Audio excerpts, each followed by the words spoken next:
السلام علیکم. ہمایوں اقبال شامی پاکستان اکنامک فورم کے حوالے سے آج پھر میں بات کر رہا ہوں. آج جو ٹاپک ہے میرا وہ جو ریسنٹلی ایک واقعہ ہوا کہ عمران خان جو ہے ان کے اوپر قاتلانہ حملہ ہوا وزیر آباد کے پاس، اور اس کے بعد کی جو صورتحال بنی کہ ایف آئی آر 4 دن ڈیلے ہوئی، اور آج کل پتہ لگا کہ کل شام کو سپریم کورٹ کے حکم کے بعد اس ایف آئی آر کو لاگ کیا گیا، اور وہ ایک نارمل سی جو ایف آئی آر ہوئی ہے جو کہ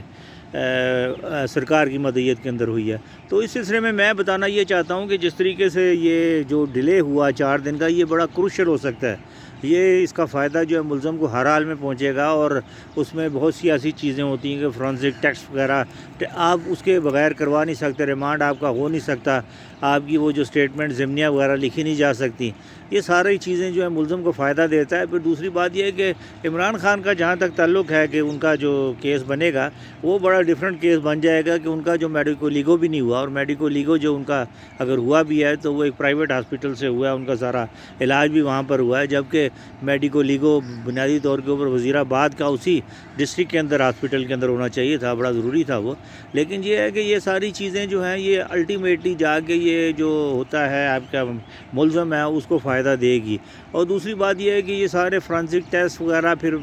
شواہد یہ سارے جمع کرنے ہوتے ہیں. پولیس کو بڑا ایک کمپریہنسو مرڈر کا کیس جب بنایا جاتا ہے تو بڑا ایک کمپریہنسو مرڈر کیس بنایا جاتا ہے، اور اس کو ہر اینگل سے صرف اس کے اوپر ایف آئی آر کے اوپر بیس نہیں ہوتا، بلکہ پولیس تفتیش ہوتی ہے، اس میں فرانسک ہوتی ہے، اس کے اندر آپ کا میڈیکو لیگو ہے، اور تمام چیزیں ٹیکنیکل آسپیکٹ سارے کو کوآرڈینیٹ کیا جاتا ہے، اور وہ ان کو ایف آئی آر کے ساتھ اور ان ساری چیزوں کو جوڑا جاتا ہے. تو میں سمجھتا ہوں کہ یہ جو عمران خان وغیرہ نے جو ان کی جو پارٹی نے جو ضد تھی کہ ہم ایک ایف آئی آر ایک ایسی ایف آئی آر درج کرائیں جو ایک سپرفیشیس قسم کی ایف آئی آر تھی، وہ ایف آئی آر کا کوئی فائدہ بھی کوئی نہیں ہوتا، بلکہ میں سمجھتا ہوں کہ اور زیادہ نقصان بھی ہو سکتا تھا، کیونکہ وہ اصل مجرم بچ جاتا ہے اس سے. اب اس میں یہ ہے کہ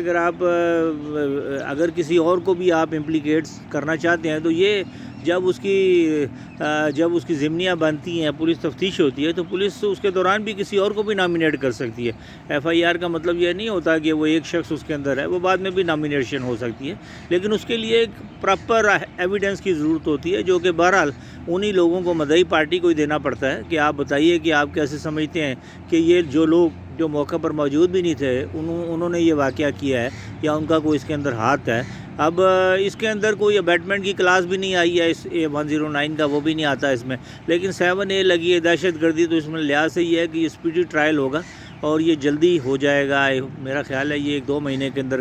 اس کا فیصلہ ہو جانا چاہیے، لیکن اس کے لیے ضروری ہے کہ یہ جو تمام جو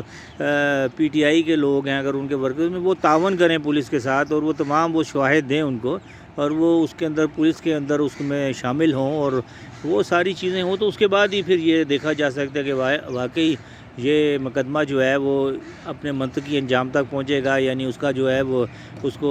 سزا ہوگی اس شخص کو یا نہیں، تو وہ دیکھنا ہوگا. لیکن یہ ہے کہ اس طرح کی وارداتیں جب بھی ہوتی ہیں، جب بھی اس قسم کی، تو اس کی ایف آئی آر فوراً درج کرانی چاہیے تھی، تو اس کو اس کا میڈیکو لیگو وہاں سے ہوتا ہے. یہ ساری جو بیسک ریکوائرمنٹس ہیں، جب کورٹ کے اندر کیس جاتا ہے تو وہ سی آر پی سی کے تحت اور اس کے تمام جو وہ شواہد ہوتے ہیں اسی کے مطابق وہ چلانا ہوتا ہے. وہ کسی شخص کی منشا کے مطابق اس کو تبدیلی نہیں کی جا سکتی اس کے اندر.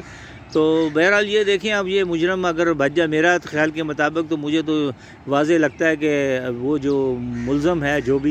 جو پولیس نے جس کا نام بھی دیے نوید، اور وہ کافی زیادہ اس کے اوپر وہ بھی ہے کہ اس نے فائر کیا، اس میں تو دوسری راہ نہیں ہے، اور وہ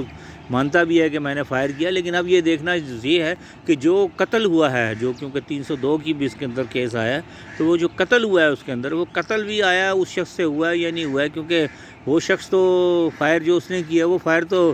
اس نے تو ٹریلر کے اوپر فائر کیا تھا، جبکہ وہ شخص جو جہاں بگ ہوا معظم نامی شخص جس کے ساتھ بچے بھی بڑے معصوم بچے تھے بیچارے، وہ تو نیچے تھا، تو وہ کسی اور گولی سے ہوا، اور امکان یہ ہے کہ وہ کسی اور گولی سے ہوا ہے، اور وہ گولی جو ہے وہ موسٹ پرابیبلی یا تو کوئی گارڈز نے چلائی ہے یا پولیس اہلکاروں نے چلائی ہے. اور اس کا بھی یہ رپورٹنگ جو فرینزک ہونی کہ وہ گولی کون سی تھی، کیا اسی پستول سے تھی، کیونکہ اس پستول سے تو فائر جو ہوا ہے وہ تو ٹریلر کے اوپر ہوا ہے، اور ٹریلر کے، اور وہ بھی بڑا ایک عجیب قسم کا 6 گولیاں اس میں چلائی گئی ہیں، 6 گولیوں میں 14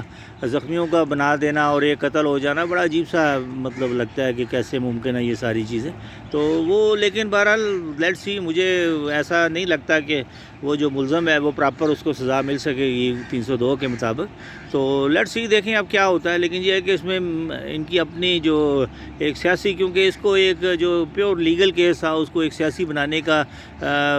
نتیجہ یہ نکلتا ہے کہ اکثر اوقات اس کا نقصان ہو جاتا ہے. تو دیکھیں اب اگر وہ بچ جاتا ہے تو میں نہیں کہہ سکتا، لیکن یہ ہے کہ مجھے بڑے کم امکانات لگتے ہیں کہ اس کو پراپر سزا ملے گی. بہت شکریہ جناب، تھینک یو ویری مچ. خدا حافظ.